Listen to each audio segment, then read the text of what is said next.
जय सिया राम, जय हनुमान। स्वागत है आपका आपके अपने श्री राम जी के YouTube चैनल साधना मार्ग में। आज हम इस वीडियो में आप लोगों को बताएंगे कि राम नाम के जाप से कैसे दैवीय शक्तियां आपकी तरफ आकर्षित होती हैं,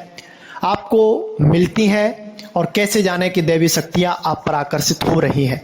तो उन कुछ अनुभवों के माध्यम से ये सब जाना जाता है। सबसे पहले तो हम आपको बता देते हैं कि राम नाम का जाप अपने आप में ही सिद्ध मंत्र है। जैसी भावना लेकर हम राम नाम का जाप करेंगे वैसी प्रभु श्री राम जी की आपको मूर्ति तस्वीर दिखाई देगी। जाकी रही भावना जैसी, प्रभु मूरत तिन देखी तैसी। ये बात यहाँ पर सत्य हो जाती है। जब दैवीय शक्तियां किसी साधक की तरफ आकर्षित होती हैं तो उसको कुछ संकेतों के माध्यम से अवगत कराती हैं, और साधक के भी कुछ ऐसे लक्षण होते हैं जिन लक्षणों से उसके पास दैवीय शक्तियां आती हैं। तो उन्हीं लक्षणों के बारे में आज हम इस वीडियो में बात करने जा रहे हैं। जो सबसे पहला लक्षण होता है वह होता है साधक की निरंतरता। यानी कि साधक अगर 11 माला जाप कर रहा है तो नित्य प्रति समय से, जिस समय पर जाप कर रहा है उसी समय पर 11 माला प्रतिदिन जाप करता है, तो कुछ समय में, आने वाले समय में दैवी शक्तियां उसकी तरफ आकर्षित होती हैं और उसको संकेतों के माध्यम से अवगत कराती रहती हैं। जो दूसरा लक्षण होता है वह यह होता है कि साधक अगर ब्रह्म मुहूर्त में जाग रहा है, यानी कि 3:30 से 4:30 बजे के बीच वह जाग जाता है और फिर बाद में बेशक सो जाए, जब ब्रह्म मुहूर्त समाप्त हो जाता है उस समय बेशक वह निद्रा में चला जाए तो फिर उसका कोई दोष नहीं माना जाता है। लेकिन ये जो 1 घंटे का समय होता है, 3:30 से 4:30 बजे का समय, बहुत से लोग ऐसा कहते हैं कि 4:15 से 5:15 का समय। अब ये ब्रह्म मुहूर्त की समय अवधि होती है। जब सर्दियां होती हैं तो सूरज बाद में निकलता है तो ये वाली चीज अप्लाई हो जाती है, और जब गर्मियां होती हैं तो ये वाली अप्लाई हो जाती है। इस तरह से ये दोनों कंडीशनें अप्लाई होती रहती हैं। जब साधक ब्रह्म मुहूर्त में भगवान के दर्शन की पूजा करता है, भगवान को खुश करता है ब्रह्म मुहूर्त में,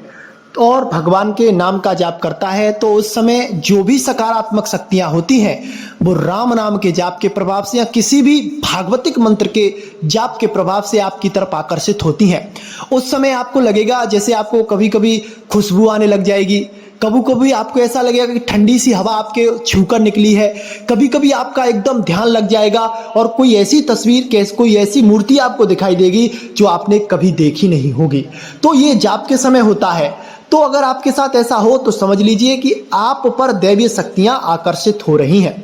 जो तीसरा लक्षण होता है साधक का जिसके तरफ दैवीय शक्तियां आकर्षित होती हैं, वह होता है उसका नियम संयम। यानी कि उसका नियम संयम अच्छा है, वह ब्रह्मचर्य से रहता है, नियमित खान पान करता है, किसी की तरफ कुदृष्टि से नहीं देखता है और अपनी दिनचर्या में रहता है, तो ऐसा साधक बहुत जल्दी ही दैवीय शक्तियों को अपनी तरफ आकर्षित कर लेता है। और राम नाम का अगर वो जाप करता है या फिर ओम नमः शिवाय ओम मंत्र का जाप करता है तो उससे जो दैवीय शक्तियां होती हैं वो आपकी तरफ बहुत बहुत शीघ्र आकर्षित होती हैं और आपको बहुत जल्दी ही आपको पकड़ लेती हैं, यानी कि आपको प्राप्त हो जाती हैं।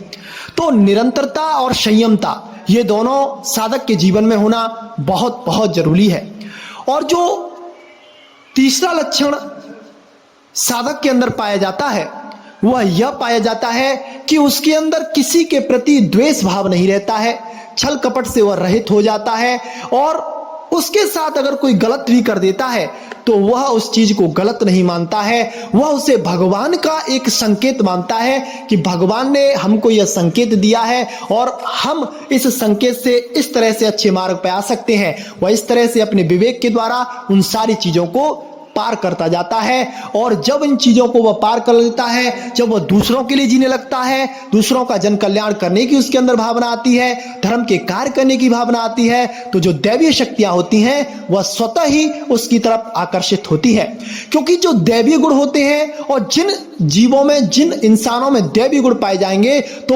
उनमें ही दैवीय गुणों की संचार हो सकता है, और जो तामसिक गुण वाले लोग हैं उनके अंदर दैवीय शक्तियों का संचार बहुत बहुत कम मात्रा में पाया जाता है। तो अपना खान पान आपको सही रखना होगा, निरंतरता में रहना होगा, संयम से रहना होगा और सबको समदृष्टि से और छल कपट से रहित होकर जब आप भगवान के नाम का सहारा लेंगे, राम नाम के जाप का सहारा लेंगे, तो दैवी शक्तियां आपको प्राप्त होंगी, आपकी तरफ आकर्षित होंगी और आपके जीवन में अलौकिक चमत्कार कराएंगे। एक दो लक्षण और हम आपको बता देते हैं दैवी शक्तियां आपसे आकर्षित हो रही हैं उसके। जब आप मंदिर में पूजा करने जाएं, उस समय आपको मूर्ति हंसती हुई दिखाई दे, ऐसा लगे कि जिन इष्ट की आप उपासना कर रहे हैं वो मुस्कुरा रहे हैं, आपकी तरफ प्यार भरी दृष्टि से देख रहे हैं, तो ये समझ लीजिए कि आपका दिन शुभ आने वाले हैं और भगवान की आप पर कृपा है, आपके इष्ट देव की आप पर कृपा है। और सपने भी अगर आपको भागवतिक आने लग जाते हैं, यानी कि भक्ति के सपने, जैसे हनुमान जी महाराज का दिखना, शंकर भगवान का दिखना,